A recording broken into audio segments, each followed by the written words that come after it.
Hello guys, welcome to our channel love with chemical. I hope so आप सब स्वस्थ होंगे, मस्त होंगे। आज हम आपके साथ मुलाकात कर रहे हैं एक नए चैप्टर के लिए, जिसका नाम है बायो मोलिक्यूल्स, जो 12th और कंपटीशन एग्ज़ाम के लिए इम्पोर्टेंट पाया जाता है। तो आइए देखते हैं कि बायो मोलिक्यूल्स क्या होते हैं। जैसे कि नाम से डिफाइन हो रहा है बायो से आप अंदाज़ा लगा रहे इसमें बायोलॉजी होगी, और मॉलिक्यूल्स मतलब केमिस्ट्री, तो इसमें बायोलॉजी और केमिस्ट्री का मिक्सअप पाया जाता है। तो लेट्स सी, इंट्रोडक्शन से बात करेंगे। A biomolecule is a chemical compound found in living organism. It is a building block of living organism. Living organism जैसे कि हमारे अंदर भी बायोमोलिक्यूल्स पाए जाते हैं, जैसे कार्बोहाइड्रेट, फैट, प्रोटीन वगैरह। समझ में आया? A biomolecule is a chemical compound. ये केमिकल कंपाउंड होता है जो लिविंग ऑर्गेनिज्म में पाया जाता है, और it is a building block of living organism. जैसे कि हम जानते हैं कि बिल्डिंग ब्लॉक ऑफ मैटर कौन होता है? मोलिक्यूल। वैसे ही बिल्डिंग ब्लॉक ऑफ ऑर्गेनिज्म क्या होती है? बायोमोलिक्यूल्स। हमारा शरीर किन से बना होता है? बायोमोलिक्यूल से। जैसे हमारे शरीर में कार्बोहाइड्रेट भी होते हैं, फैट भी होते हैं, प्रोटीन भी होते हैं, विटामिन भी होते हैं। तो ये क्या है? सब बायोमोलिक्यूल्स। तो आइए इनकी डेफिनेशन पढ़ते हैं। डेफिनेशन एग्जाम्स में 2 या 1 नंबर में ज़रूर पूछी जाती है, तो इस पर प्लीज़ गौर कीजिएगा। The complex compound which make living matter and are responsible for the growth and maintenance of living organism are called biomolecules. क्या समझे आप? जैसे कॉम्प्लेक्स कंपाउंड जो लिविंग मैटर को ग्रोथ करते हैं, बनाने में रिस्पॉन्सिबल होते हैं, उनकी ग्रोथ और मेंटेनेंस को बनाने में रिस्पॉन्सिबल होते हैं, उन कंपाउंड को क्या कहते हैं? बायोमोलिक्यूल्स कहते हैं। बायोमोलिक्यूल्स के टाइप जैसे फैट, प्रोटीन, कार्बोहाइड्रेट होते हैं। तो आइए देखते हैं उनमें से बायोमोलिक्यूल एक कार्बोहाइड्रेट है, उसके बारे में डिस्कशन करते हैं। Carbohydrate are mainly produce by plant. Carbohydrate किस में पाए जाते हैं? प्लांट में पाए जाते हैं। और they are also known as saccharide due to its sweet and test.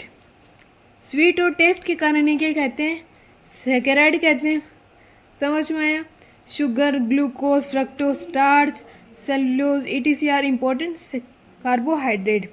Sugar हमारे सबके घर में पाई जाती है, और ग्लूकोन डी तो आपने गर्मियों में खूब पी होगी, वो क्या है? कार्बोहाइड्रेट। फ्रक्टोज क्या है? फ्रक्टोज किस में पाया जाता है? फ्रक्टोज पाया जाता है गन्ने में, तो वो भी क्या है? कार्बोहाइड्रेट। समझ में आया? सेलुलोज किस में पाया जाता है? ग्रास में, जो गाय खाती है। समझ में आया? वो भी क्या है? एक इम्पोर्टेंट कार्बोहाइड्रेट है। और कार्बोहाइड्रेट क्या है? बायोमोलिक्यूल्स। तो देखते हैं। Carbohydrate are optically active polyhydroxy ketone or compounds which give this on hydrolysis. Carbohydrate are optically active होते हैं। तो ऑप्टिकली एक्टिव कंपाउंड कौन से होते हैं? वो कंपाउंड जो लाइट की डायरेक्शन को लेफ्ट हैंड साइड और राइट हैंड साइड घुमाने की कैपेसिटी रखते हैं, वो क्या होते हैं? ऑप्टिकली एक्टिव होते हैं। और ये ऑप्टिकली एक्टिव कैसे होते हैं? कि द पॉलीहाइड्रोक्सी कीटोन और कंपाउंड हाइड्रोलाइसिस करते हैं। समझ में आया? अब हम पढ़ेंगे क्लासिफिकेशन। तो आइए देखते हैं। क्लासिफाई करते हैं कार्बोहाइड्रेट को मोनोसेक्राइड में, डाइसेक्राइड में, ओलिगोसेक्राइड में और पॉलीसेक्राइड में। तो जैसे कि हम जानते हैं कि मोनो का मतलब एक, और सेक्राइड मतलब शुगर। जिसमें एक शुगर वो क्या होगा? 1 sugar of molecule is called monosaccharide. 2 sugar of molecule called disaccharide. 2 to 10 sugar molecule in carbohydrate called oligosaccharide, and more than 10 to जैसे 150 300 वो भी क्या है? सैकराइड है कार्बोहाइड्रेट, तो वो क्या है? पॉलीसेक्राइड। इसका एग्जाम्पल ग्लूकोज, फ्रक्टोज, गैलेक्टोज और स्टार्च। पॉलीसेक्राइड का बहुत इम्पोर्टेंट एग्जाम्पल क्या है? स्टार्च। इसको हाईलाइट करके रखिएगा, ये ज़रूर पूछा जाता है एग्जाम्स में और कॉम्पिटिशन्स में। तो आइए देखते हैं इसका other classification. Basis of physical properties. Physical properties के अकॉर्डिंग कार्बोहाइड्रेट को 2 भागों में बांटा गया है। इसके 2 पार्ट किए गए, शुगर और नॉन शुगर। नाम से पता चल रहा है कि जिनमें शुगर होगी, और नॉन शुगर जिसमें शुगर नहीं होगी। दे आर कलरलेस होते हैं। चीनी आपने देखी है? वो भी तो कलरलेस होती है, उसमें कौन सा कलर होता है। आप कहोगे कि नहीं मैम चीनी तो बहुत कलर की होती है, चीनी तो हमारे वाइट ही होती है ना। जो क्रिस्टलाइन सॉलिड होती है, क्रिस्टल के रूप में पाई जाती है। चीनी कैसी होती है, मीठी होती है इन टेस्ट। और पानी में चीनी घोल सकते हो, हाँ बिल्कुल घोल सकते हैं। तो क्या होती है, soluble in water and have sharp melting point.